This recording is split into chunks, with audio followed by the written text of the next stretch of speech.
The off season is a very important time of year for a lot of runners. So if you finish your race, say April, early May, May and June can really be called this off season time where we can afford to reduce running mileage before we get into that next training cycle. And the same thing can be said for November, December. Majority of people finish a October, maybe early November race, and we have November and December to get ready for January before we make that next big push. So by no means do we stop running altogether. We typically reduce mileage because we're not actively preparing for a goal race. We're maintaining a base, and we can afford to add more strength training into the mix. So one important thing we can do during this time of the year is get a little bit more invested and aggressive with our strength training program. So with that being said, we want to increase the intensity of our strength training because our running mileage is starting to drop down a little bit as we maintain that base, because we want that added strength, stability, and power to create that foundation to hopefully address some of the issues we saw in terms of aches and pains and injuries while we were training, but also set us up for success as we move forward so we can really have that foundation in place to run successfully. So in this video, what I want to walk through is a couple simple ways to increase the intensity of your strength training program in the off season, because what I see from most runners is they continue to do the same strength training program in season versus off season, when things should typically switch quite a bit, right? We need to really increase the intensity and add some of these other components, which I'm going to show here in a second. So first thing, what I'm going to do is show you two different exercises. We're going to look at a squat and then also look at a split squat.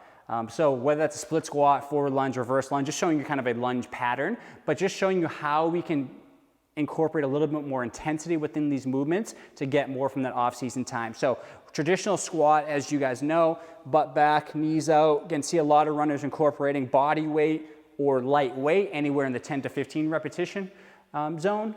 But what we can do with this is really work on increasing the intensity by adding some kind of resistance. So that's the most simplest way to increase intensity of a movement is add more resistance.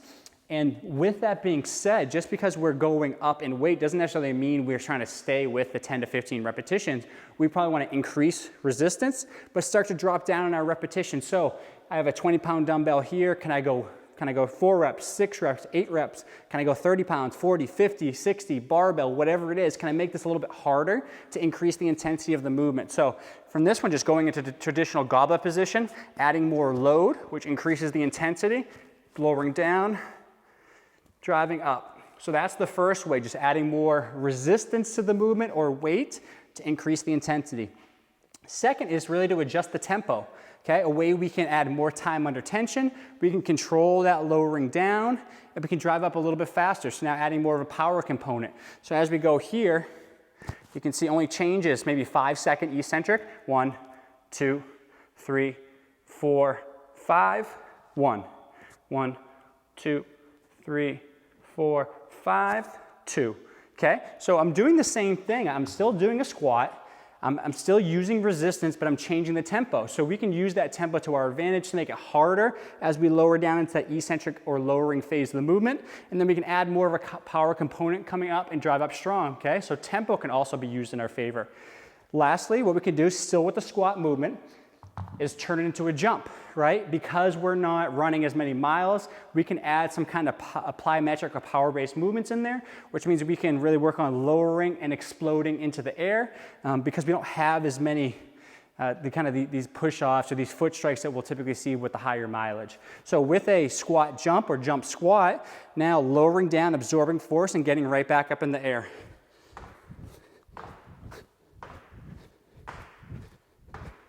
Okay, so making that more of a plyometric type movement. So we looked at, again, regular body squat, maybe as you're in your in-season, ramping up for a race. Off-season comes, we add more load, we reduce the repetitions, we add some kind of tempo, and we can also jump. So several ways where we can increase the intensity or just alter the intensity as we get into the off-season. Now, like I mentioned, I want to show you a lunge as well, or a split squat. So with the split squat here, all this is a stationary lunge pattern. So just to show it, again, very good movement, whether it's body weight or with some kind of resistance. But from here, working on a little bit more stability, control, pelvic control, alignment of the legs. A little bit more single leg focus though as we do that split squat. So going through that same exact progression to increase intensity, first step would be Can we increase the resistance or the weight in some way? So I can go getting a pair of dumbbells, weight vest, 1 dumbbell, 2 dumbbell. I mean, you can do this any way you want. Putting a backpack on with some books in it, whatever you have access to. So adding some kind of external resistance, increasing the intensity.